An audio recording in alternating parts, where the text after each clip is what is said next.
husbands likewise dwell with them with understanding, giving honor to the wife as to the weaker vessel, as being heirs together of the grace of life, that your prayers may not be hindered. So, this is one area. See, if you are a person, whether a wife or husband, if you give sports or television or job priority, that means you are loving that more than your family. If you give other things priority, that is what you love. Because what you love, you will give it priority. Whoever you love, they will be top priority in your life. And so it is very important that we honor each other in our marriage. The Bible says to honor one another. To honor one another. Gloria, when they started their ministry and when their ministry was growing, she asked Kenneth, if I write a book, would you like it? He said, of course, Gloria, if you write a book, what's wrong? You can write it. She said, okay, if it becomes famous and New York Times bestseller, would you like it? She was asking him, only then will I write this book. He said, of course I will like it. And I will take you in the aircraft, I will put you at the back seat of the aircraft, and I will honor you. I will take you wherever you are going to be honored for this book. I will do that. That's how you honor your wife. And Ken was not honoring his wife at all in many other areas. He used to treat her so bad. He used to use bad language against her and get angry with her, shout with her and all that. And one day as he was praying, the Lord told him, take care of the handmaiden of God. Many times we don't realize that our wives, I'm not but the wives or the husband are children of God. We don't realize that. And I'm talking for wives, because I'm a wife, so I'm talking for wives. That many times the husband, of course my husband thinks I'm not talking about him, but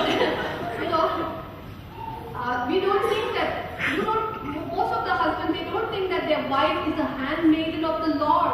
They don't think that your wife, you don't think that your wife is a child of God. And once, Kenneth was asked to go to Israel.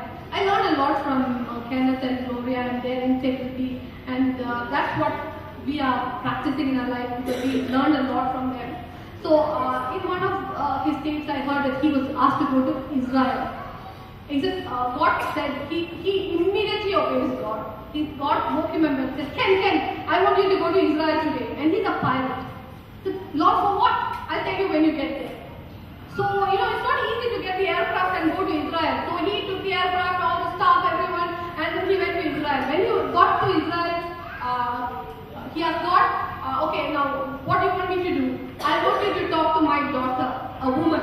A woman? You brought me all the way from America to Israel to talk to one woman? Then the Lord said, yeah, what's your problem? She's my daughter. And wouldn't you do that for your daughter if she was in trouble? She's my daughter, and at this point, she'll only listen to you. I want you to go and minister to her. Don't you think I can afford it? The Lord asked her. And then the Lord said, by the way, that's my daughter you're married to. He said, I would appreciate it if you will treat her nicely. And she is to you as temper is to aluminum and steel. You know temper? When you temper aluminum and steel with oil and water, it becomes strong. If you don't temper it, it doesn't become strong. So she's saying, as temper is to aluminum and steel, your wife is to you. And so he said, by the way, she's my daughter. I would appreciate it if you would treat her nicely. God wouldn't appreciate it if you wouldn't treat your wife or your husband nicely. And here it says your prayers can be hindered. And so if you're an honorable man or woman, you will treat your husband or wife which God has given you nicely, honorably. And otherwise, you will put yourself in a position where you will be lightly esteemed by God. And the Bible says here, treat them as a weaker vessel, not that they are the weaker vessel, like you would treat a weaker vessel. A weaker vessel like a glassware. How do you treat it? Do you just throw it around? A weaker vessel like a glassware or crystalware, how do you treat it? You treat it with care. You see to it that it doesn't break. That's how a husband has to treat his wife. And if you look at Jehovah, all Hebrew words have a gender. Either it is male or female. But if you look at the word Jehovah, it has got both genders together, female and male gender together. That means Jehovah God is equally man as he is female. And even Adam was created like that, so from him the female part was removed. So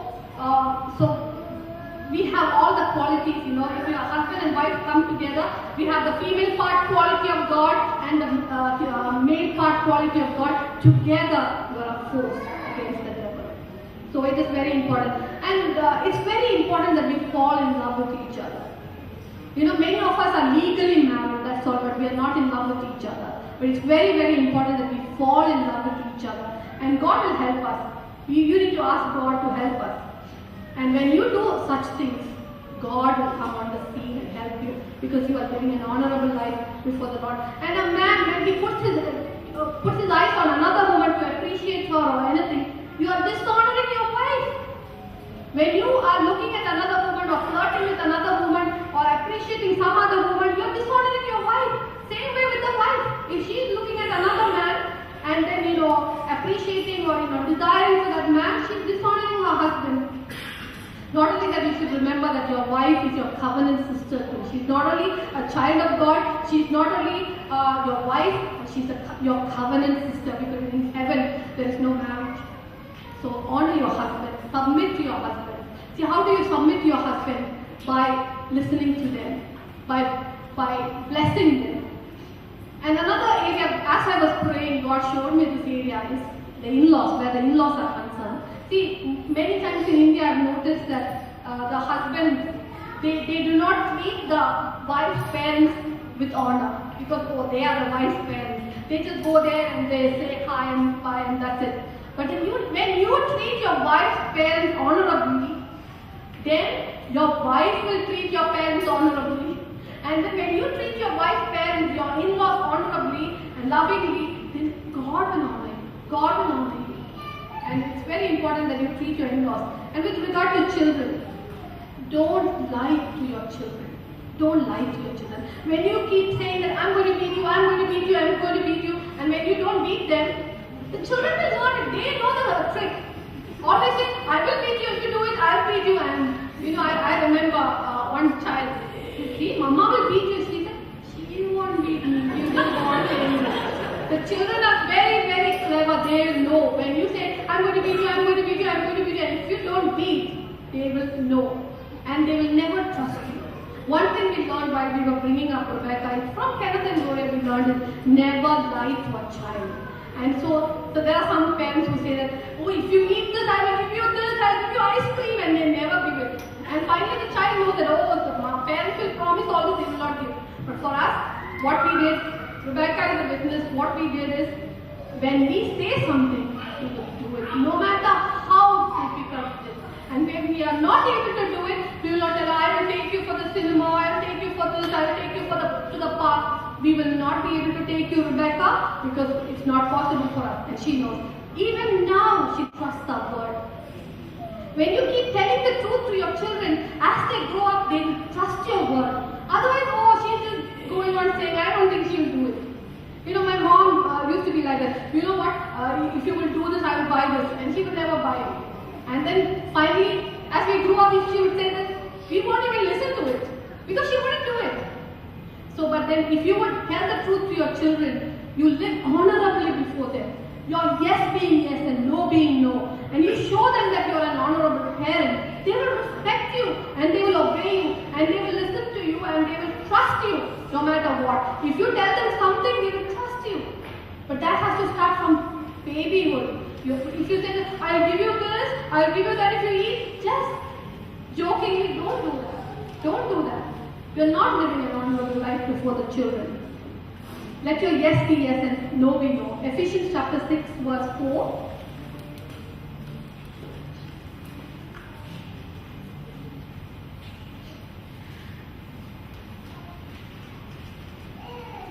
And you fathers, do not provoke your children to wrath, but bringing them up in the training and admonition of the Lord.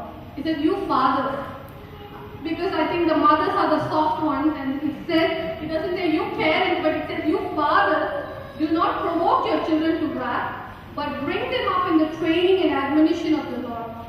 And it's very important that we do not provoke our children. I will read something. This is a Spirit-filled Bible, it's called, and here it's written something very, very good. So I want to read here. 2 things are necessary for the proper teaching of children: a right attitude and a right foundation. An atmosphere reeking with destructive criticism, condemnation, unrealistic expectation, sarcasm, intimidation, and fear will provoke a child to wrath. In such an atmosphere, no sound teaching can take place. The positive alternative would